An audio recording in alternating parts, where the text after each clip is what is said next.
Filhos de Francisco.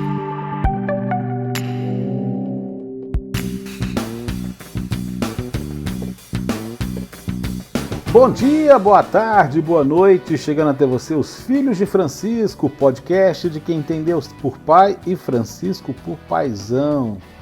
O nosso objetivo é ver os dias de hoje pelos olhos da fé católica nesse tempo auspicioso da reflexão teológica de Francisco de Buenos Aires. Estamos aqui porque duvidamos do que vemos para crer no que não vemos.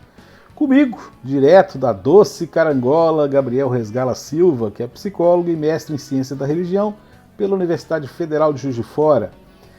Falando em Juiz de Fora, de lá mesmo, a Manchester Mineiro, onde tudo começou e tudo começa, o professor Jorge Roberto Silva Júnior, Juninho, professor da Rede Pública de Minas e Rio de Janeiro, pós-graduado em Educação Religiosa e Ciências da Religião.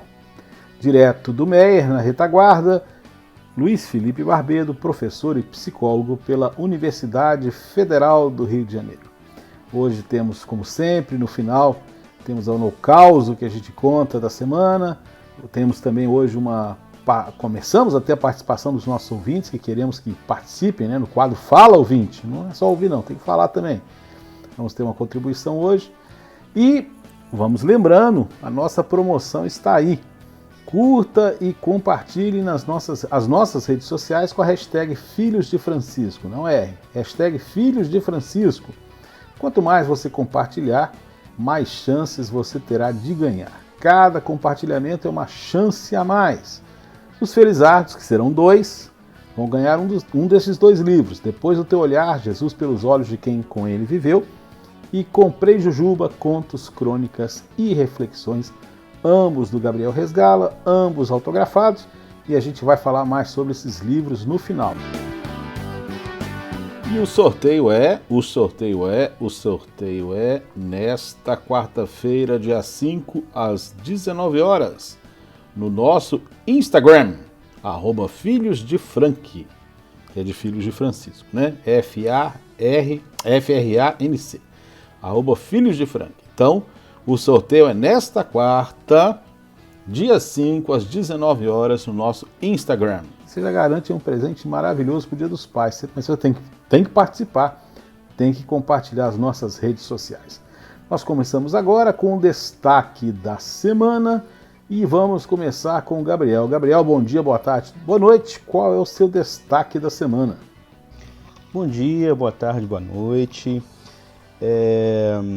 O meu destaque da semana, eu gostaria de comentar uma coisa que é o tipo de coisa que a gente preferia não comentar, né? A gente sempre tenta trazer uma notícia boa por aqui, de vez em quando, mas às vezes a gente tem que falar muito sério, né? E uma coisa que me revoltou essa semana e que eu acho muito importante a gente que é cristão, que é católico, ter como alerta, é em relação a quem a gente segue, em relação ao que as pessoas estão dizendo em nome do catolicismo, em nome do cristianismo. E a gente viu outro dia uma postagem de um médico chamado Ítalo Marcilli, que é uma espécie de celebridade virtual, que é seguido por muitos católicos, tem mais de 1 milhão de seguidores no Instagram, volta e meia faz live com cantores católicos. E ele fez uma postagem nas redes sociais se gabando de ter uma árvore genealógica santa, por assim dizer. Ele diz que é sobrinho de alguns papas, né, antigos, que tem santa canonizada e tal. E por isso, nas palavras dele, ele fala o seguinte: existe uma elite intelectual e uma aristocracia espiritual, e eu faço parte de ambas, gostem ou não. Eis os resultados, que não são meus, mas de Deus. O problema é que Deus gosta mais de mim do que deles, e isso é patente e sempre foi assim na história da igreja. Reclama com Cristo por eu ser um dos preferidos. Esse tipo de coisa está errado em tantos níveis que é inacreditável a gente ver uma coisa dessas e eu penso só o seguinte: esse sujeito, essa pessoa que escreve uma coisa dessa, né, ou ela não leu o Evangelho, ou ela leu e deixou para lá, falou, não, dane-se, eu vou seguir, fazer uma religião, fazer um cristianismo do meu jeito. Porque o que você mais vê no Evangelho é Jesus falando contra a soberba, contra você se achar melhor que os outros, contra você achar que Deus gosta mais de você do que dele, da preferência. E Jesus fala contra essa questão familiar, ele derruba essa ideia que existia de herança, de você ser santo, você ser melhor que os outros por causa da sua árvore genealógica. A questão também que ele fala de elite intelectual, Jesus desprezava, ele falava o tempo todo, feliz és tu, ó Pai, por ocultar essas coisas dos sábios entendidos e revelar aos pequeninos. Cada frase que ele falou aqui está completamente oposta ao que Jesus pregava, né? E é muito triste a gente ver como, nesse momento, esse tipo de discurso que é completamente anticristão, e alguns relacionam até com o período de anticristo, mas eu não vou nem entrar nesses detalhes aqui agora, mas como isso tomou o nosso ambiente cristão, católico, especificamente, de uma forma impressionante, né? De onde veio isso? De onde surgiram essas pessoas que... A gente viu uma entrevista, eu acho que até o Luiz vai comentar sobre ela agora mesmo, falando como que as pessoas estão se apropriando do catolicismo, estão se apropriando da religião para passar uma mensagem e atrair, porque virou cult, né? Aliás, virou moda agora ser católico cristão e depende muito pouco do que você faz, de como você age, né? E só para vocês terem uma ideia, eu estou falando do Ítalo porque é uma pessoa que se tornou pública e que é muito conhecida e muita gente segue. Eu acredito que nem conheça quem seja, mas quando ele foi cotado para ser ministro da Saúde, levantaram algumas coisas dele e surgiram algumas declarações dele que você pode procurar e achar facilmente no Google, tá? Inclusive isso que eu coloquei aqui nas redes sociais, ele mesmo postou, não tem essa história de tá fora de contexto, não, ele colocou lá desse jeito, ele colocou, ninguém tirou do contexto. E o que eu vou ler agora aqui também, vocês podem procurar, que vocês acham exatamente como ele falou, como vai ser falado aqui. Eu já peço desculpas de antemão pelo que eu vou ler, tá? Porque é algo que realmente é complicado, é bem complicado, né? Uma das coisas que ele falou em relação a mulheres, né, numa live que ele colocou, ele começa a declaração falando assim, eles estão discutindo sobre voto, sobre política, ele fala assim: mulheres que estão aqui com a gente, ofendam-se, porque é isso que vocês são. E ele ia falar alguma coisa, dar algum adjetivo, ele para no meio, né, e continua e fala o seguinte declaração: quando as mulheres têm direito ao voto, a campanha publicitária eleitoral fica muito fácil de ser feita. É só fazer campanha sedutora. É assim que se ganha a eleição. Metade das pessoas votando é mulher. O Collor foi feito porque era bonitão. Na democracia grega, que foi a única do mundo que funcionou, não estava previsto o voto feminino. Quando o voto passa a ser pleno, ou seja, mulheres, todo mundo pode votar, não só os responsáveis, os comprometidos. A gente vê que tem uma crise na regência do Estado, porque é óbvio, é muito mais fácil convencer uma mulher a votar, é só seduzi-la. Ele diz que é fácil você convencer uma mulher a fazer qualquer coisa, a votar, porque é só seduzi-la, né? Como se a gente não visse o tempo todo homens sendo seduzidos facilmente por mulheres e dando cargos no trabalho para as mulheres por aparência e não por competência. Coisa que a gente mais vê é homens bobões, né, para não dizer outra palavra, sendo facilmente seduzido por mulheres. E ele diz que o problema é ao contrário. Ele é médico, é psiquiatra, ele é um grande influencer digital no meio católico, discípulo do Olavo de Carvalho, coloca no currículo dele que tem orgulho de ter morado com Olavo de Carvalho, e é uma pessoa altamente influente nessa seita que a gente vê comandando o Brasil hoje, que é o olavismo. Mas eu acho muito importante a gente ter em mente o que a gente está enfrentando no nosso país agora. Quem são essas pessoas que se apropriaram de Cristo, de Jesus, do cristianismo? O que elas estão fazendo com isso? E quem que a gente está seguindo? A quem está dando voz nas nossas redes sociais? Quem está dando voz em qualquer lugar? Quem está deixando ter poder influenciar nossas famílias? Muita gente às vezes pergunta, mas quem está certo? Por que eles não podem, eu não posso seguir eles e tenho que seguir vocês então? Né? Já me perguntaram isso. Eu digo o seguinte, você não precisa de me seguir, não precisa seguir a gente, não precisa seguir ninguém, precisa seguir Jesus. Vamos tomar cuidado, gente. Vamos tomar muito cuidado que a situação não está legal, não está legal mesmo. Eu acho que o mais grave dessa história toda, o absurdo todo é a pessoa falar isso em nome do Evangelho. Esse é o ponto. E ele, assim, tem outras publicações, também vocês podem procurar aí. Tem algumas tão pesadas que a gente não tem coragem de falar aqui, de colocar aqui. É coisa muito, muito surreal mesmo. E é impressionante a influência que ele tem no meio católico e até no governo, né? Chegou a ser cotado para ser ministro da Saúde. E o meu destaque da semana vai um pouco em cima disso, mas eu ainda quero comentar ainda sobre isso que o Gabriel citou, quando eu fico pensando na qualidade dessas faculdades de medicina, né? Mas quando essa pessoa fala assim, porque as mulheres se deixam seduzir, não foram as mulheres que ficaram carregando um homem no ombro e gritando mito, mito, mito 2 anos atrás. Não foram mulheres que fizeram isso. A sua maioria foram homens que fizeram isso, né?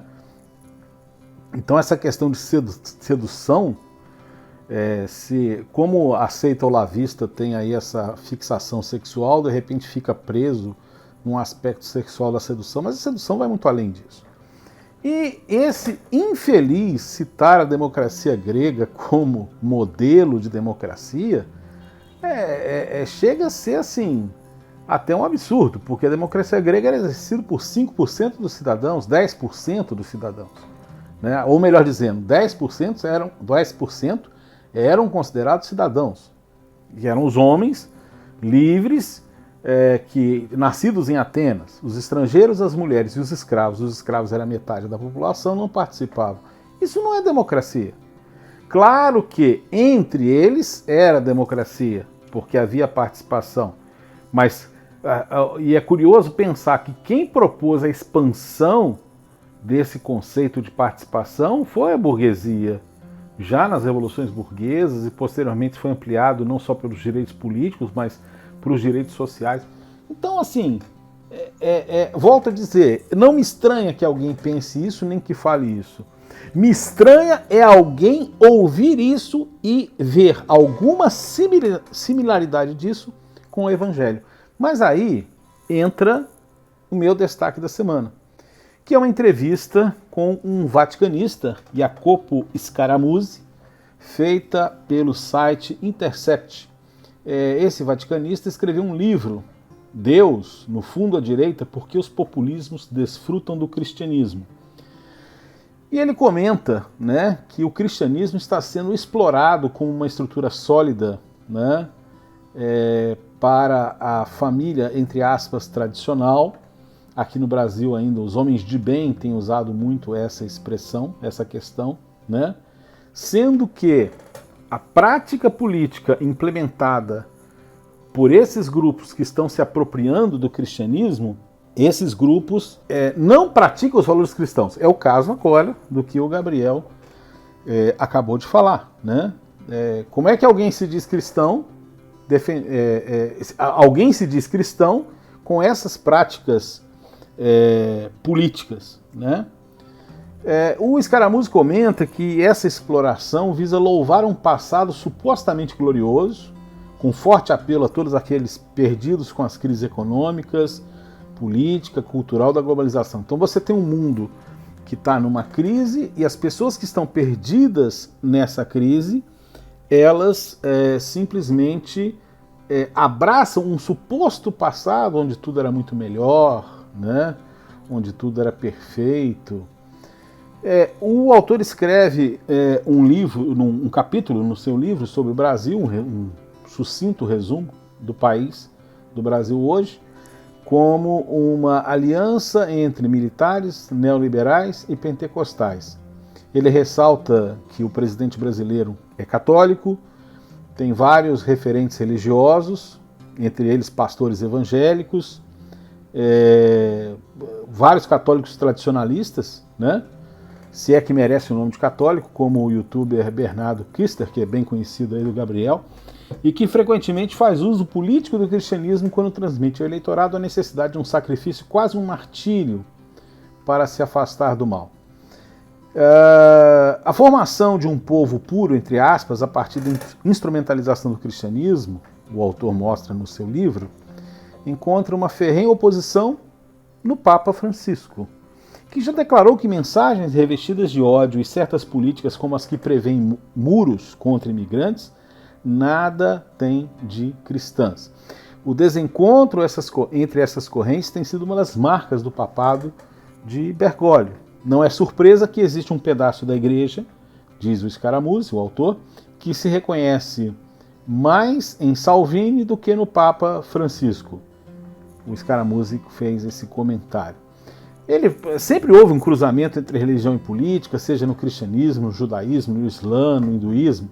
O que surpreende nesses últimos anos é a forma como a religião católica vem sendo instrumentalizada. Ela é usada como um objeto, de forma completamente superficial. Católicos, conservadores ou progressistas sempre existiram, faz parte da história, não é novo.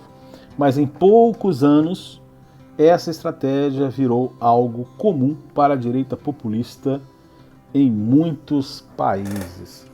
É uma entrevista que é encontrada na internet, né, no site Intercept, muito boa, e que a gente, curiosamente, né, o Gabriel traz um destaque que se junta nesse destaque e vai se juntar também no tema principal do nosso podcast, que é o posicionamento dos bispos brasileiros em relação ao que tem acontecido no Brasil.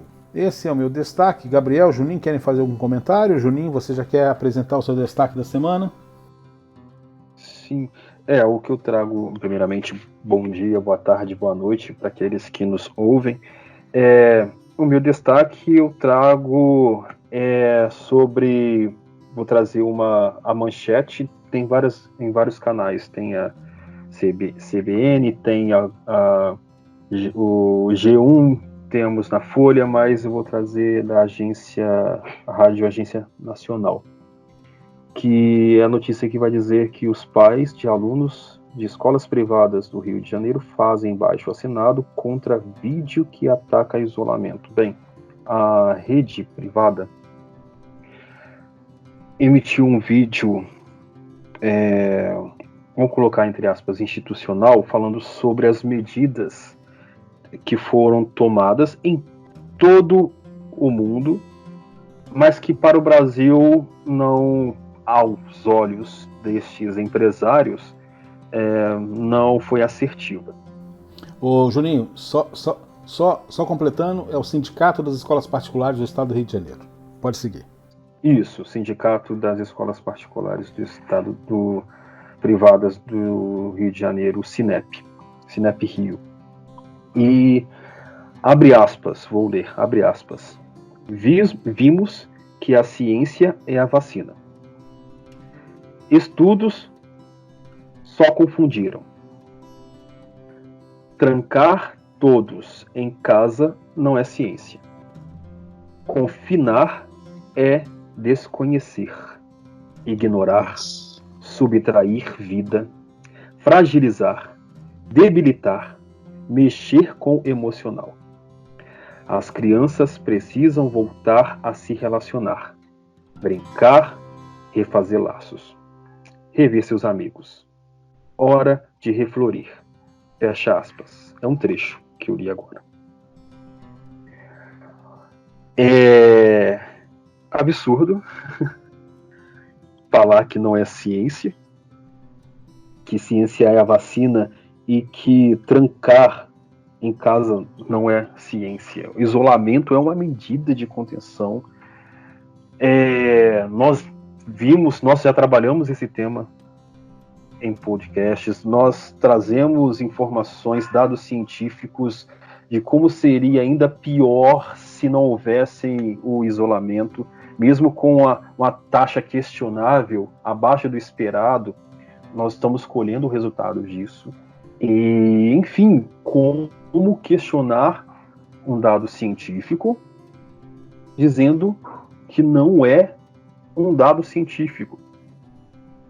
E vai dizer que realmente é a ciência que vai produzir ainda a vacina. Mas essas medidas foram porque, como não há a imunização, então o que podemos fazer é dificultar que a doença se propague. E a melhor forma foi o isolamento. Bem, houve com certeza danos econômicos, isso em todo o mundo, mas fazer uma escolha entre economia e vida é a pior postura que qualquer instituição, qualquer rede, qualquer pessoa poderia ter neste momento. Culpados, não vamos apontar culpados, mas diante deste momento de fragilidade, e nós que vivemos em um país cuja a legislação, a Constituição é pautada no bem-estar social, o Estado se omitiu. O Estado se omitiu para trazer a menor condição de que tanto X ou Y, como se houvesse X e Y, mas todos nós brasileiros passássemos por essa situação de forma melhor amparada. E nós ficamos desamparados neste momento de pandemia. Ficamos desamparados e, assim como em vários momentos na história, nós brasileiros tomamos a pior decisão possível, tentar culpar quem também é vítima. Se os empresários sofreram, os trabalhadores também sofreram. Não é os grandes empresários e médios colocar a culpa nos trabalhadores que querem preservar a sua saúde e a saúde de sua família. A gente acaba, nós brasileiros, nós brasileiros, por muitas vezes, nós miramos nós botamos o nosso alvo nas costas de quem também é vítima, ou de quem também foi vítima. E uma nota deste nível vai também de encontro àquilo que nós vamos debater também sobre a carta, porque aquilo que o atual presidente, o Jair Messias, ele profere, ele age, ele tem o respaldo de uma parcela da sociedade. Então essa carta, né, ao povo de Deus é mostrar àqueles que endossam, que amparam, que de alguma forma legitimam, entenda o termo legitimar, tá? Por favor, este ser a proferir palavras e ter ações absurdas, e desculpa a expressão também, genocidas nesse momento de fragilidade tão intensa no nosso país e no mundo, e ele decide simplesmente sair de motoca para dar uma voltinha após receber o diagnóstico de que não tem mais a Covid. Eu queria fazer uma observação sobre esse destaque aí do Juninho. Gostaria que o Gabriel comentasse também. A respeito da postura de alguns estados, né, e municípios, que estão jogando sobre as famílias a responsabilidade da decisão do retorno às aulas, né? Parece que essa é a proposta de São Paulo e também outros lugares estão falando isso. É uma coisa muito estranha e está dentro desse contexto de loucura que o Brasil vive. Porque você está condenando as famílias pobres, que são aquelas famílias que muitas vezes precisam que os filhos estejam na escola para poder trabalhar. Eles estão empurrando as famílias pobres para esta situação E no Twitter hoje, dia 29, dia que a gente grava esse podcast, o Atila Yamarino, que é um divulgador científico, né, doutor em epidemiologia, acho que é isso mesmo, epidemiologia, vou conferir. Mas o Atila Yamarino comenta de situações que têm acontecido em Israel. Israel é um país que abriu as escolas, né? Já abriu as escolas antecipadamente, e a Covid está explodindo nas escolas, né? Porque assim, a pandemia não acaba porque a gente quer, porque a gente acha que está cansado de ficar em casa. A pandemia vai continuar enquanto não houver a devida imunização, né? Você gostaria de comentar sobre isso, Gabriel? Porque a gente andou conversando sobre isso durante a semana. Sim. Eu até comentava, né, que 7 bilhões de pessoas do mundo, nesse momento, estão passando por algum nível de estresse, né? Uns mais, outros menos, né? Mas todo mundo foi afetado de alguma forma, pequena ou grande, por conta dessa pandemia. Mas aqui no Brasil a gente tem um nível muito maior, né? A nossa saúde mental aqui está o tempo todo sendo posta assim, uma provocação gigantesca e um estado muito complicado, porque por vários motivos, por toda a questão política que a gente está vivendo, e em grande parte também pela responsabilidade que está sendo colocada nos nossos ombros. A gente não tem um direcionamento, a gente não tem nem ministro da saúde mais para falar com a gente assim, olha, tem que fazer isso, não tem que fazer isso, é indicado isso. Então, cada um está sendo responsável pela própria sobrevivência, por saber o que vai fazer para conseguir sobreviver, o que fazer para proteger a sua família, o que fazer para conseguir se sustentar, porque muita gente não consegue se sustentar nesse momento, o que fazer para ter uma postura ética, moral e não contaminar os outros ao seu redor. E agora ainda vai ter que decidir se bota o filho na escola ou não, né? Então é surreal assim o que a gente está exigindo das pessoas, né? Não é todo mundo biólogo, não é todo mundo economista, não é todo mundo especialista. Isso a gente elege as pessoas e paga um salário alto para elas saberem, orientarem a gente o que deve ser feito. É por isso que esse povo está no governo, está no poder. E querem colocar... E eu vejo isso o tempo todo, sabe, no meu consultório, com meus pacientes, enquanto que é pesado isso, né, essa angústia de ter que tomar essas decisões o tempo todo, né, que isso não fique mais ainda nos nossos ombros e que a gente tenha consciência disso, que não é tudo que a gente tem que saber, né? É importante agora nesse momento de procurar informação e tal, mas a culpa não é nossa se algo der errado. Não é a gente que tem que arcar com as consequências disso, né? E aí eu acho muito que entra essa responsabilização, entra muito no nosso assunto principal que a gente vai debater, que é da Carta dos Bispos, né? Essa carta que não foi publicada, né? Ela vazou no dia 26, ela vazou na Folha de São Paulo. É uma carta que foi assinada por mais de 150 bispos. Depois da publicação da carta, assim, do vazamento dela, mais bispos assinaram e outras entidades. E é um documento muito forte. Ele não foi publicado, ele ia ser publicado no dia de Santa Maria Madalena, que é a apóstola dos apóstolos, mas acabou que alguém lá pensou para não criar um clima entre os bispos todos do Brasil, enviar a CNBB para uma análise, mas aí alguém deve ter achado que de repente ia demorar muito e decidiu vazar a carta.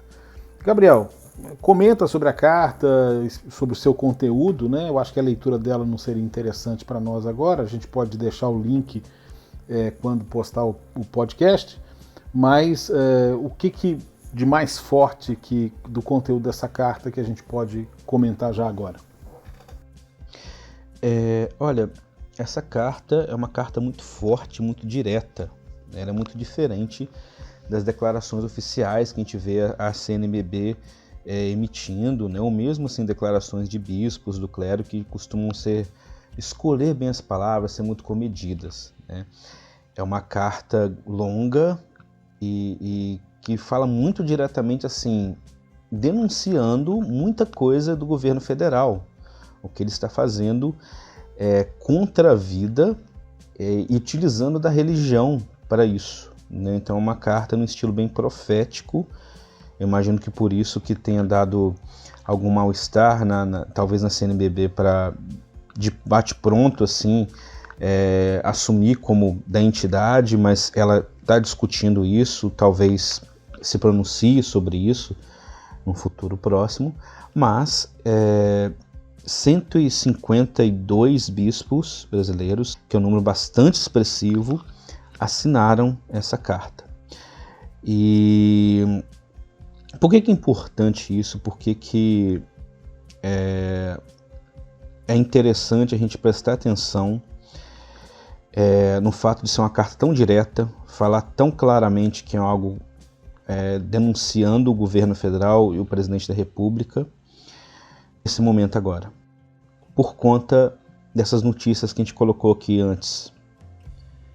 É por conta dessas coisas que geram tanta revolta na gente e que estão no poder do nosso país, e aí não só no poder federal, como o Juninho destacou até a questão do estado do Rio, alguns governos locais, mas é por conta desse tipo de coisa que às vezes a gente tem que ser muito direto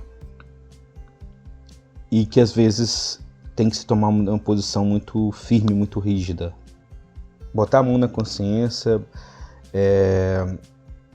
entender o que a gente faz, a nossa responsabilidade enquanto cidadão, enquanto eleitor, em relação às coisas que estão acontecendo, as dezenas de milhares de mortes que estão acontecendo, que logo podem passar a ser centenas de milhares, né? O descaso com o meio ambiente, com o futuro dos nossos filhos, nossos sobrinhos, com o nosso futuro, com o nosso presente, o preconceito, o racismo, o machismo, tantos ismos que estão rodeando a gente o tempo todo, a violência, a psicopatia que foi normalizada.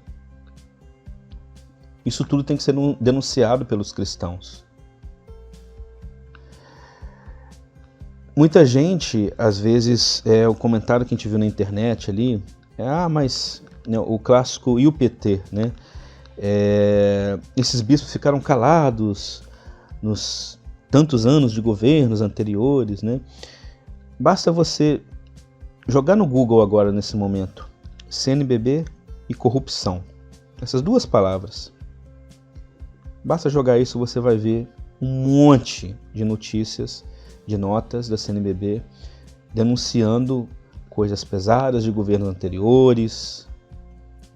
Ela tem uma voz profética. E aqui, é mais do que a CNBB enquanto instituição, mas a gente está falando do verdadeiro cristianismo. A gente está falando de quem segue Jesus, aquele cara que apontava o dedo na cara dos fariseus, chamava eles de hipócritas. Sabe, que não tinha medo de falar a verdade para quem tinha que ouvir a verdade. Há momentos que a gente não pode se calar e que a gente tem que ser muito duro. Tem que ser muito duro. Porque, como dizia Luther King, às vezes o problema não é o grito dos maus, é o silêncio dos bons. Então acho que essa é a principal importância dessa carta nesse momento agora. E que não fique só nela. Que ela seja o início, talvez um início que já devia ter começado há muito tempo. Que às vezes eu acredito que lá em 2018, quando começaram a ter os ataques da CNBB, lá com o Bernardo Kister, esse tipo de coisa, esse tipo de atitude devia ter sido tomada mais rígida, mas que a gente, se quiser poder se dizer cristão de verdade, não só falar que é questão da boca para fora, tenha consciência do nosso poder profético nesse momento também. Juninho, muita gente importante assinou essa carta, chamou atenção algumas assinaturas. Qual é a análise que você faz do documento e também sobre essa presença dos bispos que assinaram? Eu faço menção, fico muito feliz, né? Não escondo para ninguém, e que eu fui seminarista no Seminário Arquidiocesano Santo Antônio em Juiz de Fora, e na época a equipe de formação era composta por padres, e 2 deles hoje são bispos, um arcebispo e um bispo. O arcebispo João Justino, que é arcebispo de Montes Claros, e Dom Roberto, que é bispo de Januária. E eu fiquei muito feliz de ver o nome desses 2, que pela convivência, eu morei anos, vivi anos com eles, então é até complicado, é difícil para quem tem essa experiência de conviver com um padre, ou de repente com um seminarista e depois ter que chamá-lo de padre, ou um padre depois de um tempo ter que chamá-lo de dom, é complicado. Mas o padre Justino e o padre Roberto, eu fiquei muito feliz, fiquei muito mesmo. O padre Roberto, eu já imaginei que estaria lá, entende? Estou dizendo 2 padres que eu convivi, morei durante anos, que foram meus formadores no período de seminário. E também algo que, né, o Dom Alberto Taveira, né, importante, vou colocar o termo personalidade, dentro do meio carismático brasileiro. E essa carta, ela é muito profunda, ela trata de pontos que trata pontos que nós podemos aprofundar, porque elas não são palavras ao vento, não são palavras sem fundamento, não é uma fake news, entende? Um exemplo que a própria carta vai apontar é a respeito do meio ambiente, que o Gabriel também mencionou. E ela é tão precisa que um levantamento que foi realizado pela Folha de São Paulo indica o seguinte, eu vou ler, abre aspas, assim a manchete: a boiada passou. Um levantamento feito pelo jornal Folha de São Paulo em parceria com o Instituto Tolanoa mostrou que o governo Bolsonaro publicou 195 atos relacionados à temática ambiental no Diário Oficial entre março e maio de 2020, meses de maior crescimento da pandemia de Covid-19. Em 2019, no mesmo período, foram apenas 16. A expressão, abre aspas, a boiada passou, ou passar a boiada, fecha aspas, foi a expressão utilizada pelo ministro Ricardo Salles naquela famosa reunião ministerial, que, se eu não me engano, foi a última em que o então ministro da Justiça, Sérgio Moro, estava presente, que ele usou essa expressão para poder aproveitar, dizendo que aproveitemos que o foco está para a pandemia, vamos passar temas aí impopulares, temas prejudiciais, temas criminosos, para poder a mídia e a população não ficar ciente e atender aqueles que apoiaram, que financiaram a nossa campanha, a campanha do governo vigente, que, enfim, esses maiores interessados no lucro e não nas pessoas. Essa questão do meio ambiente também é levantada nessa carta com destreza, e a Folha de São Paulo vem mostrar que a quantidade e número de concessões, permissões de agrotóxicos, desarticulação das políticas de meio ambiente, das instituições ligadas à proteção e manutenção do meio ambiente, como isso está sendo desarticulado, fragilizando e até beneficiando, dando permissões que antes eram proibidas por lei para que grileiros sejam beneficiados. É uma situação delicadíssima. Estou falando do ponto do meio ambiente porque isso atinge diretamente a nós, né? Eu não estou na minha casa, né? Eu estou na casa de parentes e trouxeram verduras. Vou dar um exemplo. Trouxeram verduras para nós comermos no almoço hoje, e a verdura veio de feira de bairro. Aqui em Juiz de Fora tem muito. Cada dia da semana tem feiras nos bairros, em vários bairros. E aí, numa feira aqui próximo à casa, trouxeram verdura, trouxeram alface. A alface estava cheia de ovinho de lagarta, de lesma na alface, né? Que é o natural. Tem esses animais, esses bichos, né? Nesses produtos, ou seja, o índice de agrotóxico nesses produtos é baixíssimo, porque os bichos estavam vivos e ainda reproduzindo. Cabe a mim, né? Quem foi lavar bem, higienizá-la para poder consumir. É natural. Mas quando você vai no supermercado grande e compra lá sua verdurinha bonitinha, sem nenhum bichinho, é aí que você tem que tomar cuidado. A quantidade de agrotóxico que tem nesse produto, você não tem noção. E como isso está? Bem, há estudos que vão ligar essa quantidade de agrotóxicos que já era alta no Brasil e agora está em nível estratosférico, ligada às grandes doenças que flagelam a nossa sociedade. Uma delas é o câncer. Tem estudos que vão indicar que há produtos que são utilizados como agrotóxicos que agora são permitidos no Brasil, que potencializam o desenvolvimento de tumores e câncer. Isso é gravíssimo. Então é a boiada passando, a boiada sendo tocada nesse período de pandemia em políticas que se nós observarmos os vários pontos, é política genocida. É genocida, a palavra é essa. É uma política genocida. Eu gostaria de comentar sobre a carta, né? Primeiro, assim, que há uma questão que pesa muito na Igreja do Brasil nos últimos, talvez, 20 anos. Isso vem do pontificado de João Paulo II. Diante de uma igreja muito politizada e até partidarizada, é óbvio que o Partido dos Trabalhadores surge a partir da existência de um núcleo de católicos de esquerda que participam da política. João Paulo II, quando Papa, ele vai para uma linha de nomear bispos conservadores. E algumas das referências dos bispos eram que fossem apenas conservadores, o que gerou a nomeação de bispos e até o caso de cardeais catastróficas. Eu não vou entrar muito em detalhes disso, mas um dia a gente pode até falar sobre isso aqui no caso brasileiro.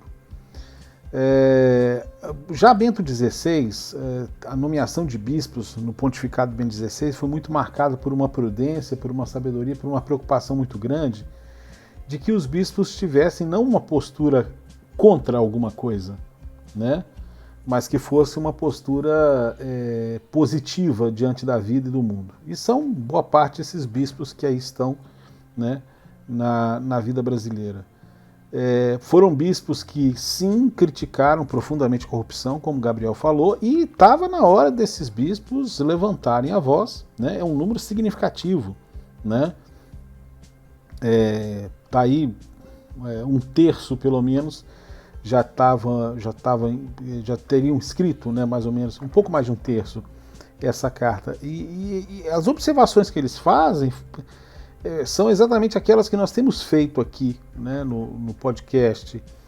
E uma frase chama atenção para mim: como não ficarmos indignados diante do uso do nome de Deus e de sua santa palavra, misturados a falas e posturas preconceituosas que incitam ao ódio, ao invés de pregar o amor, para legitimar práticas que não condizem com o reino de Deus e sua justiça.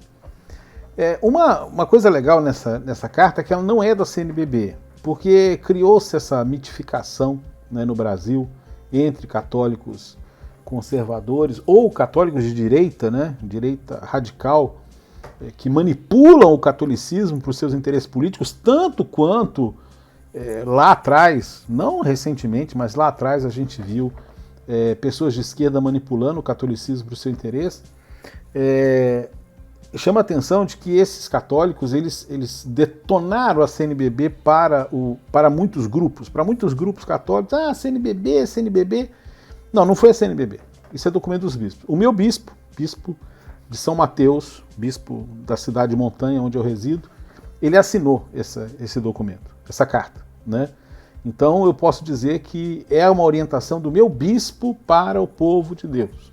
No caso, para o povo de Deus desta diocese. Então é um movimento significativo, é um movimento que com certeza veio para ficar, né? Ninguém entra numa briga como essa sem ter garrafa vazia para vender, como se diz, né? E houve essa preocupação em tentar conciliar com a CNBB e tal, né? Mandou para o Conselho Nacional, para a Comissão Central da CNBB se manifestar, mas já está feito, já está falado, estamos aqui divulgando esse documento e ele é importante porque termina algumas desculpas. E aí, gente, é uma coisa que não existe católico contra a igreja. Você pode ser dentro da igreja, você pode ser crítico, a igreja te dá espaço para você discordar, para você criticar, para você até ser duro com certas coisas que a gente vê dentro da igreja, mas não existe católico contra a igreja. E esse movimento que eu comentava na entrevista inicial, lá no início do programa, quando eu falava, né, nos destaques iniciais, esse movimento internacional de direita, né, que quer sacudir o mundo, abraçado a um suposto catolicismo, na verdade não uma espiritualidade, mas uma religiosidade fajuta, anti-evangélica, né?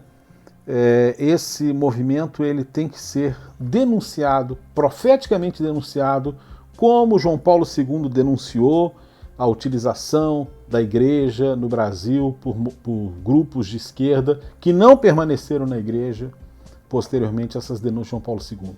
Então, se alguém aí está querendo ser fiel a João Paulo II, não é defendendo um suposto catolicismo reacionário, mas é criticando a instrumentalização do catolicismo para defender bandeiras de ódio, de intolerância, de tudo isso que já foi falado aqui no programa e que eu acho que já não precisa mais falar. Eu queria encerrar a minha reflexão sobre a carta dizendo assim, esse negócio de falar, e o PT, isso já está muito próximo. Eu poderia até dizer que está muito próximo da canalice, mas não, é só um sofisma, ou seja, é só um erro de raciocínio. O fato de você ter coisas erradas, ilegais, criminosas de falar do PT, não te dá direito de dizer que o movimento do lado oposto está correto. Os dois podem estar errados. Então, e é muito simples, está errado o que está errado, está certo o que está certo. Simples assim. E não dizer, porque...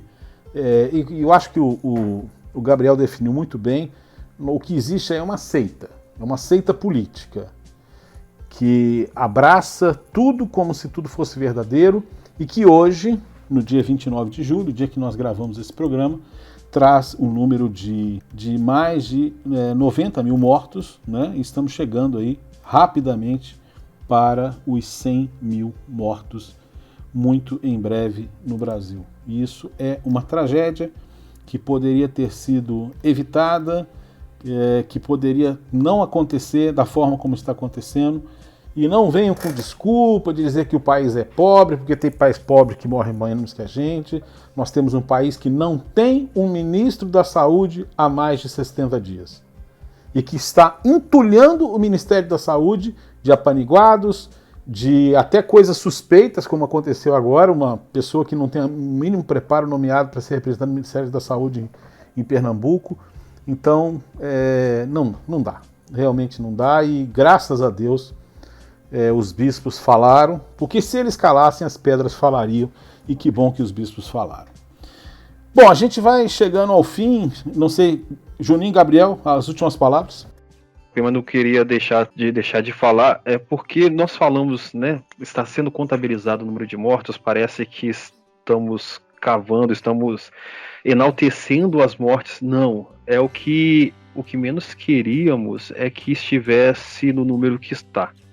A gente fala do número de mortes e relembramos que está próximo de 100 mil, porque são 100 mil vidas que se perderam, que poderia, e você disse bem agora há pouco, que poderiam ser evitadas, mas que não foram, e o que ficou é alguém que amava, que agora não tem mais como amar. não tem como ter o contato, não tem como cuidar, não tem como sequer dar a dignidade de prestar um rito que nós temos, que é um velório, porque não pode, enfim, não, se perdeu, né? É um amor que eu sentia que eu não tenho mais onde depositar. É isso que está acontecendo. Então, pelo menos 100 mil pessoas não têm onde depositar o seu amor. Isso é doloroso demais. Isso é muito doloroso. Então nós não estamos enaltecendo as mortes. Nós estamos mostrando como é grave esta omissão e o que está acontecendo nesse país. É complicado, é triste, mas tudo isso está em consonância nessa carta que os bispos, né, alguns bispos assinaram, outros não assinaram, mas nós temos no coração a certeza que eles pensam da mesma forma. E que vai ser, né, vai ser analisada pela presidência da CNBB, mas que para nós, cristãos católicos, vem como alento e quem se sentia uma ilha, né? Não, nós não somos uma ilha, nós somos um continente. Tá? Você não está sozinho nessa. E é importante lembrar que nos países pelo mundo afora, né, o número de mortes total, né, dos momentos do primeiro pico de pandemia, que no caso do Brasil parece que não vai ter, parece que vai ser um pico único, né? Mas nos países pelo resto do mundo, o número de mortes, ele é sempre, quando chega no pico, é apenas 1/3 do que vai ser depois. Quer dizer, depois do pico, morre 2/3 daqueles que morreram antes. Então a gente caminha aí para uns 250 mil mortos, fora as subnotificações, né? Fora aqueles que passam das estatísticas. Gabriel, você gostaria de comentar alguma coisa sobre isso? Sim. Apenas três comentários que eu gostaria de fazer ainda sobre a carta, rapidamente. A primeira é sobre a representatividade dela, né? Não é uma carta que, por enquanto, ela fala em nome da CNBB, dos bispos, só que esse número de 145 bispos, se a gente for considerar o número de bispos efetivos, né, que não são os eméritos, os bispos que têm algum poder sobre a diocese, são 115 bispos, né, efetivos que assinaram essa carta, o que corresponde a quase 40% dos bispos efetivos do Brasil. Então, um número substancial. Muitos talvez não tenham assinado por não terem conhecimento, às vezes agora vão ter, outros por prudência, porque a gente sabe que é complicado mesmo, então não quer dizer que todos que não assinaram são contra, tá? Então é um número bastante expressivo e talvez bastante representativo do que os bispos do Brasil pensam, tá? Segundo comentário que eu gostaria de colocar é que muita gente, ao ver os temas levantados na carta de forma tão direta, pode achar que aquilo, né, coisa de comunista, teologia da libertação, que está falando um monte de coisa e tal. Gente, olha, tudo que eu li naquela carta e dos comentários que eu já vi, aquilo é simplesmente algo chamado doutrina social da igreja. Aquilo ali não é comunismo, não é nada de esquerda, não. É doutrina da igreja pura. Quem lê os documentos da igreja e conhece a fundo, vê que aquilo ali é linguagem de, sabe, que é colocado assim há mais de 100 anos que isso vem sendo elaborado, esses documentos, não é nada só do Papa Francisco, é coisas que Bento XVI falava, João Paulo II falava, todos temas muito importantes para a igreja, temas sociais. O que acontece é que nos últimos anos, infelizmente, esse tema da doutrina da igreja foi muito manipulado por pessoas com a intenção de chegar ao poder. A gente até discutiu sobre isso naquele programa com o Felipe Koller, né? E as pessoas não conhecem o que é realmente a doutrina da igreja. Então vamos procurar conhecer essa doutrina para entender o que está acontecendo e saber onde a gente quer chegar. O que a doutrina da igreja, que o Papa Francisco especificamente aponta como um errado, é a igreja tomar partido no sentido de apoiar um lado ou não na política, uma política partidária, a chamada pequena política. Já a grande política, aquela política que se envolve com temas de importância, independente de que lado seja, né, orientando o que cada lado da política deve fazer ou não fazer, essa é uma política necessária e que a igreja deve se intrometer bastante para que seja uma voz profética, para que direcione o que está acontecendo à luz do cristianismo, né? E o que está acontecendo agora é muito, muito grave. A corrupção é terrível, a corrupção é um roubo, mas o que está acontecendo agora é pior que roubo, é assassinato. São muitas e muitas mortes acontecendo, né? E o terceiro comentário que eu ia falar, eu acabei de esquecer ele. Não lembro o que eu ia falar. Mas depois a gente corta isso daqui. Então fala que é só. Não, eu só não vou cortar mesmo. isso não, vai deixar isso aí mesmo. Não anotou, não, tem que ficar, ué.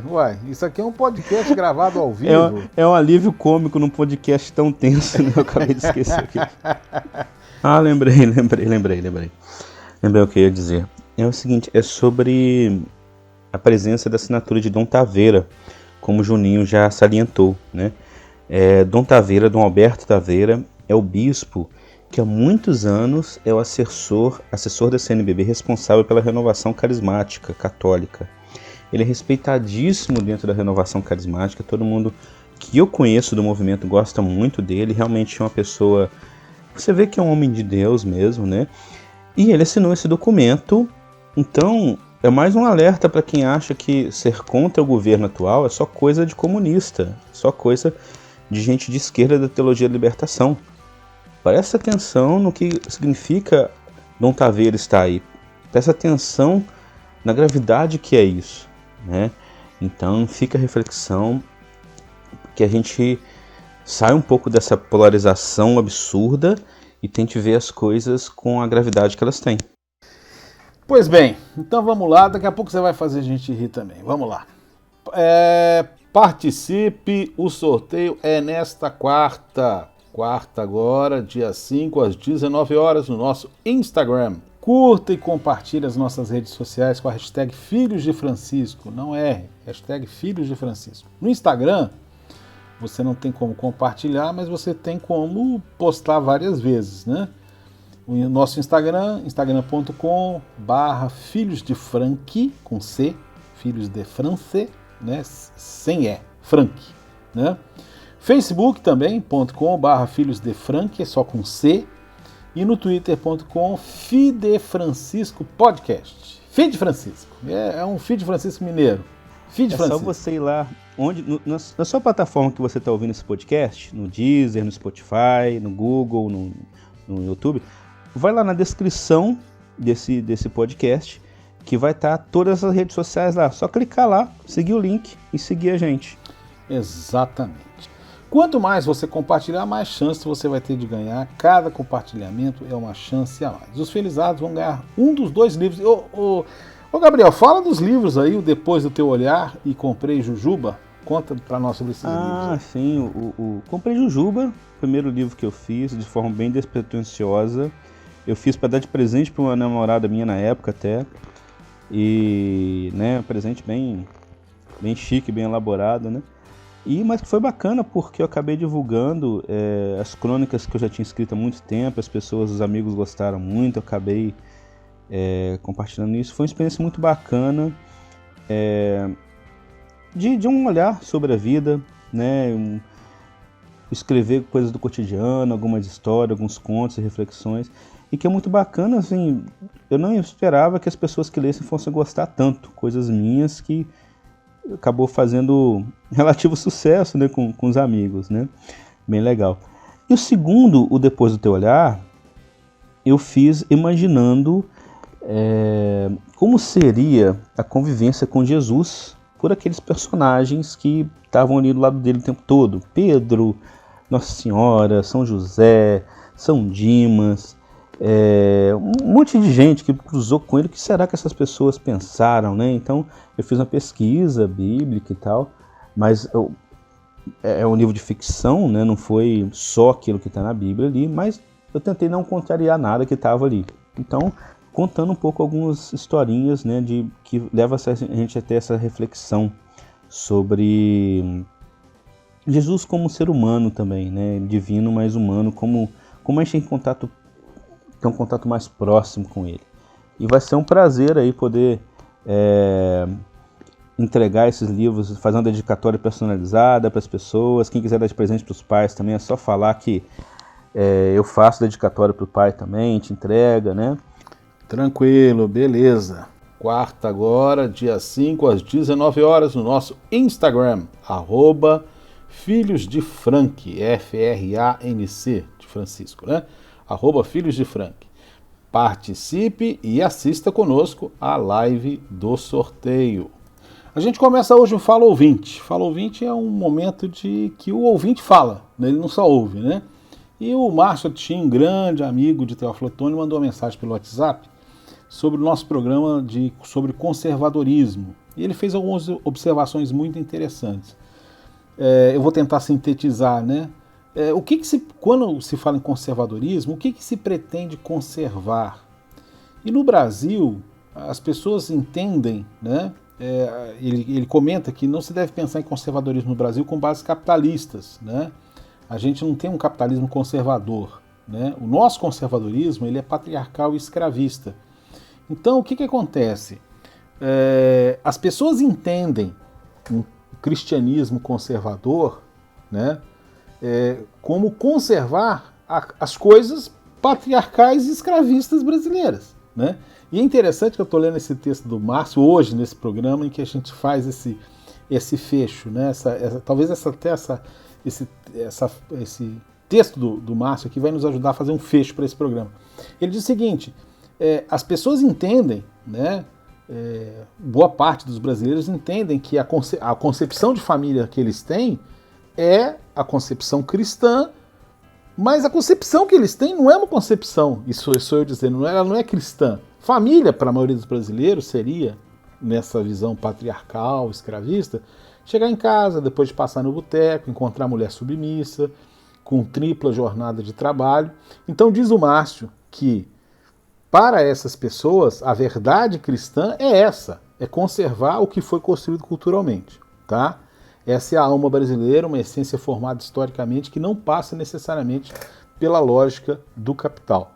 O que eu argumentei com o Márcio quando ele mandou essa postagem é que, e é interessante isso que ele falou, porque o que nós aqui nos Filhos de Francisco entendemos como cristianismo não é isso que foi construído historicamente no Brasil. E o que está acontecendo no mundo hoje, e foi o tema do nosso programa, né, praticamente de início ao fim, é exatamente um grupo patriarcal e escravista querendo usar o discurso cristão, identificando-se num discurso cristão até histórico, sim, porque o cristianismo foi parceiro desse patriarcalismo e desse escravismo durante muito tempo, né? Então, existe uma lógica nessas pessoas, e isso é muito interessante, de pensar que o patriarcalismo e o escravismo que é cristianismo, mas não é não. O que Jesus veio trazer, felizmente, é aquilo que nós, como filhos de Francisco, queremos levar adiante. É o amor, é a doação, é o serviço, é a compreensão, é a misericórdia, é olhar no outro com alegria e com esperança. O Márcio, muito obrigado pela sua colaboração, a nossa amizade vem de longe e vai longe. Bom, caos da semana. E é com você, Gabriel. O caos da semana agora é você. Eu fiz aí 3 semanas seguidas, agora é você. Vamos lá. Eu vou contar um caos que foi contado por ninguém menos que o Papa Francisco, né? Ele contou isso numa reunião lá em Roma, né?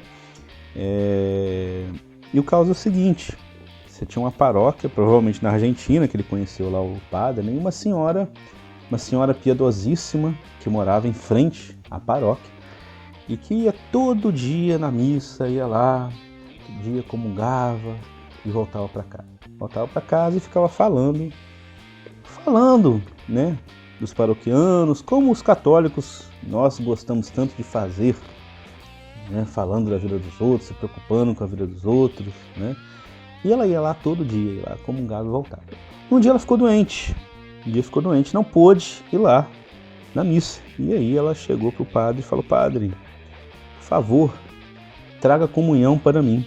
O padre virou para ela e falou: não precisa, a senhora mora em frente à igreja, estenda a sua língua, que eu coloco a comunhão na sua língua. Isso foi contado Muito pelo bom. nosso querido Papa Francisco, né? Então o Papa Francisco é o protagonista do caos da semana. Sim.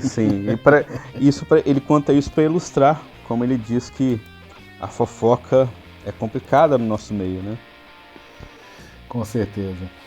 Bom, Jesus fez ainda muitas outras coisas que, se fossem ditas uma por uma, penso que nem o mundo inteiro poderia conter os podcasts que se deveriam ser gravados. Parafraseamos São João. Um abraço e até o próximo episódio dos Filhos de Francisco.